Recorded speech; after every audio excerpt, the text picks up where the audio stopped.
Hello बच्चों, क्या हाल है भाई। बहुत अच्छे। आप लोग डॉट पेन रजिस्टर निकालें और जो जूम में बैठे मेरे सामने, वह भी जो अदृश्य दिखाई नहीं दे रहे हैं, पढ़ रहे हैं कि नहीं पढ़ रहे हैं, बड़ा मस्ती है। कोरोना ने भी कुछ लोगों की मस्ती कर दी कि पढ़ाई हो रही है जूम में और कैसे पता ही नहीं चल रहा है कि क्या कर रहे हैं। तो रजिस्टर निकालें, डॉट पेन निकालें और लिखें शुरू करें। और ऐसे ही जो बच्चे वीडियो देख रहे हैं वह भी डॉट पेन रजिस्टर का उपयोग करें। क्यों? क्योंकि आप लिखेंगे तो थोड़ा सा समझ में आएगा सही ढंग से। समझ में तो आना ही है 100%। ये तो संभव ही नहीं है एक बार केवल देखना है। एक बार देखिए आप 100% सेटिस्फेक्शन मिलेगा मेरा टॉपिक पढ़ के। ठीक है बेटा, तो सब्सक्राइब जरूर करें। आज देखते हैं कि क्लास 11th का जो बायोलॉजिकल क्लासिफिकेशन जैविक वर्गीकरण का जो थर्ड लेक्चर है, टू किंगडम क्लासिफिकेशन। जैसे कि मैंने सेकेंड में बता के आया था कि टू किंगडम और 5 किंगडम क्लासिफिकेशन लूंगा, तो अब मैं आपको शुरू कर रहा हूँ टू किंगडम क्लासिफिकेशन। तो टू किंगडम क्लासिफिकेशन जैसे आपके सामने लिखा हुआ है, तो क्या मतलब होता है टू, यानी इस प्रकार का क्लासिफिकेशन जिसमें पृथ्वी के जीवों को दो जगत में डिवाइड किया गया हो। इस प्रकार का क्लासिफिकेशन जिसमें अर्थ के लिविंग बींग्स को टू किंगडम में डिवाइड किया गया हो, उसी को टू किंगडम क्लासिफिकेशन कहा जाता है। तो यह टू किंगडम क्लासिफिकेशन सबसे पहले 1758 में कैरोलस लीनियस नामक साइंटिस्ट ने दिया था। 1758 में कैरोलस लीनियस साइंटिस्ट ने एक बुक लिखी थी, सिस्टेमा नेचुरी के 10th एडिशन में, 10वें संस्करण में 1758 में एक बुक पब्लिश हुई जिसको सिस्टेमा नेचुरी नाम दिया गया था। इसके 10वें संस्करण में 10th एडिशन में वैज्ञानिक कैरोलस लीनियस ने टू किंगडम क्लासिफिकेशन के बारे में बताया था। तो इस पृथ्वी पर पाए जाने वाले जीवों को दो जगत में दो किंगडम में बांटा। तो कौन कौन से किंगडम होते हैं, तो ये देखें। सबसे पहला जो किंगडम है वो देखते हैं। ये किंगडम लिखा हुआ है तो मैं सिर्फ प्लांटी यानी पादप जगत। कौन सा जगत बेटा? पादप जगत। तो पादप जगत में कौन कौन से जीव आएंगे? जो फोटोसिंथेसिस करते हो और डू नॉट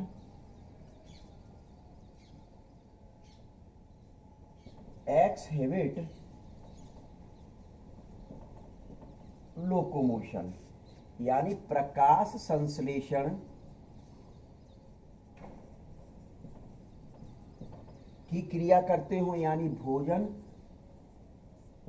स्वयं भोजन बनाते हो और चलन क्रिया नहीं करते, उनको इस जगत में रखा गया था। क्लियर बेटा? तो विशेष ध्यान रख लें कि प्लांटी जो किंगडम है, इस किंगडम में ऐसे जीव इस पृथ्वी के आएंगे कि जो लोकोमोशन नहीं करते हैं, चलन नहीं करते हैं, एवं साथ ही साथ प्रकाश संश्लेषण की क्रिया जिनमें पाई जाती, यानी फोटोसिंथेसिस पाया जाता है, अर्थात भोजन स्वयं बना लेते हैं, वह जीव इसके अंतर्गत आएंगे। तो एग्जाम्पल जैसा कि आप और हम लोग देख लें कि यही मैं एग्जाम्पल लिखने जा रहा हूं। देखिए इसके बीच में याद, चलिए इधर लिख दूं। तो एग्जाम्पल में ग्रीन प्लांट क्या आ जाएंगे बेटा? ग्रीन प्लांट आ जाएंगे। क्लियर? और युगलीना बिल्कुल नहीं, अभी डिस्टर्ब नहीं, टोकना नहीं है बेटा। क्यों? क्योंकि ये मैं टू किंगडम क्लासिफिकेशन जा रहा हूं, कैरोलस लीनियस के जा रहा हूं, महानतम वैज्ञानिक के जा रहा हूं। इसके बारे में बिल्कुल अभी कमी नहीं निकाला, बिल्कुल नहीं बोलेंगे, जब आएगा तब। देखिए युगलीना, मोसेस, क्या मोसेस बात आते बेटा? फिर लाइकेंस, क्या आते हैं? लाइकेंस भी आते हैं। सीविड्स, सीविड्स भी आते हैं। तो ये इसके अंतर्गत एग्जाम्पल लिए गए थे, चाहे यूनिसेलुलर हो चाहे मल्टी सेलुलर हो, इन्होंने एक साथ रख दिया था। अभी सिर्फ इतना ही कि इन्होंने ये क्लासिफिकेशन प्रथम जगत में दिया था। फिर जो सेकेंड किंगडम जो आता है, जो द्वितीय किंगडम आता है, उस द्वितीय किंगडम को एनिमेलिया किंगडम के नाम से जाना गया। जो सेकेंड नंबर का किंगडम है, जिसको एनिमेलिया, एनिमेलिया यानी जंतु जगत। इस जंतु जगत में अब जो मैंने प्लांट किंगडम में जो कैरेक्टर बताए थे, वह प्लांट किंगडम के कैरेक्टर उल्टा कर दो। ठीक है, तो कैसे? यहां फोटोसिंथेसिस होती थी, ये ऑटोट्रॉपिक होते थे, ये कैसे होंगे? हेटेरोट्रॉफिक यानी विषमपोषी, अर्थात अपना भोजन नहीं बना पाते हैं, अर्थात अपना भोजन नहीं बना पाते हैं, वह इसके अंतर्गत आते हैं। क्लियर? सबसे पहली बात तो ये हुआ कि आपका ये कैरेक्टर। नीचे वाला कौन सा था? वहां लिखा था डू नॉट एक्सहिबिट लोकोमोशन, यहां लिखेंगे लोकोमोशन। लोकोमोशन कर सकते हैं, लोकोमोशन कर सकते हैं। जब लोकोमोशन कर सकते हैं तो इधर उधर जा सकते हैं, तो सीधे सीधे एनिमल हो गए। इस वजह से ये क्या किंगडम का नाम दे दिया?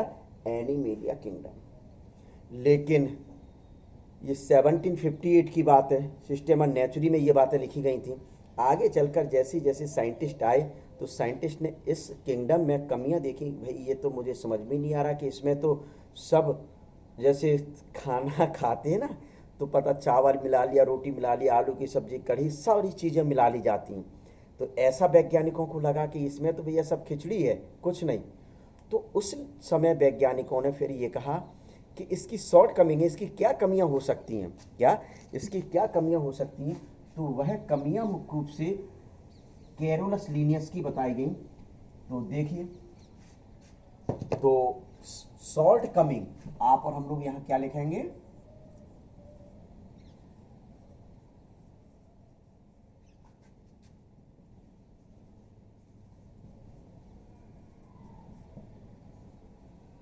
Short coming. अब ये भाई शॉर्ट कमिंग क्या होती है, कमियां क्या हैं?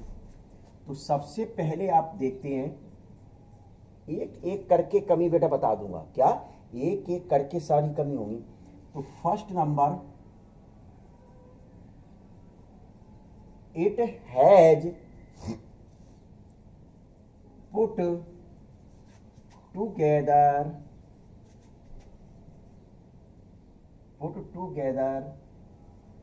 unicellular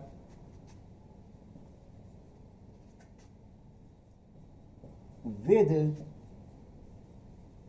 multicellular। यानी क्या हुआ? एक कोशिकीय जीवों को बहुकोशिकीय जीवों के साथ रख दिया गया। क्या? एक कोशिकीय जीवों को बहुकोशिकीय जीवों के साथ रख दिया गया।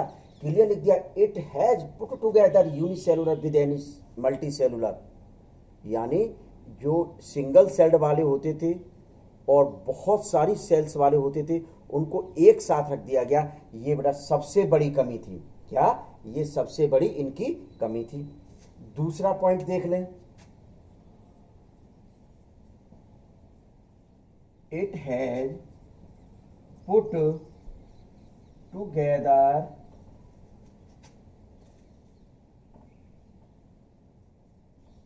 prokaryotes with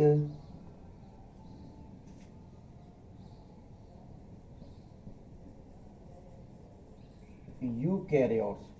भाई ये भी देखिए, देखिए बेटा डेफिनेशन आप लोगों ने देखा होगा, यदि देख रहे हैं तो यहाँ भी देख रहे हैं कि मेरे को ज़्यादा लैंग्वेज टफ करने में अच्छा नहीं लगता, सरल लैंग्वेज, तो मैंने वही लैंग्वेज बना के लिख रहा हूँ। देखिए यहाँ भी देखेंगे, यहाँ तक बिल्कुल चले जाओ, बस प्रोकैरियोट्स यूकैरियोट्स लिख दिया, यानी प्रोकैरियोट सेल्स के साथ यूकैरियोट सेल्स को रख दिया गया, या यूकैरियोट के साथ प्रोकैरियोट को रख दिया गया, एनिमल को रख दिया गया। तो ये बहुत बड़ी समस्या थी, यानी कि एक साथ कैसे रखा जा सकते, ये अनडेवलप सेल है और ये डेवलप सेल है, तो इनको बेटा एक साथ रखा ही नहीं जा सकता, ये तो संभव ही नहीं है। फिर जो अगला पॉइंट्स आता है वही पूरा आप देखिए, यहां से यहां तक आपको लिखना है, मैं बार बार नहीं लिखूंगा। ये it has put together autotrophs animals with heterotrophs animal. Autotrophs animal, autotrophic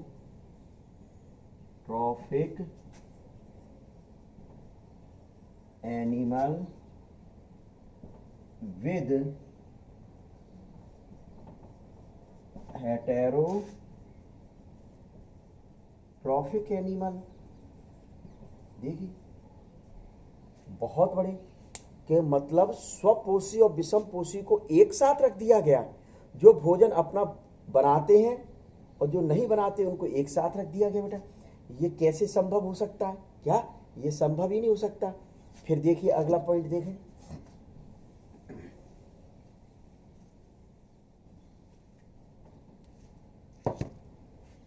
euglena बोल रहे थे कि सर युगलीना आप एनिमल बता रहे थे और ये प्लांट में रख रहे हैं, तो मैंने क्या कहा था, अभी शांत रहो, ये महानतम साइंटिस्ट है, इसमें से बोले ना कृपया करके। तो अब आप और हम लोग यहां देखते हैं युगलीना, युगलीना को प्लांट के अंतर्गत रख दिया गया था, ये आपने देखा होगा एग्जाम्पल मैंने बताया था प्लांटी किंगडम में। इनको प्लांटी किंगडम में क्यों रखा गया, प्लांटी किंगडम में रखने का कारण था कि इसमें क्लोरोप्लास्ट पाए जाते थे, और साइंटिस्ट कैरोलस लीनियस ने देखा कि जो भोजन बनाते हैं क्लोरोप्लास्ट की उपस्थिति में भोजन बनता है, और चूंकि इसमें भी पाया जाता था, इस वजह से युगलीना को वहां रख दिया गया। क्या ये बहुत बड़ी कमी थी, क्यों, क्योंकि प्लांट होते हैं युगलीना, जबकि एनिमल है, युगलीना क्या है, एनिमल होता है, तो इस वजह से मुख्य रूप से ये बहुत बड़ी कमी इनकी बताई गई। फिर अगली जो कमी थी, क्या अगली जो कमी थी वो कमी क्या थी, लाइकेंस, समझ में आ गया, lichens is peculiar, lichen is a peculiar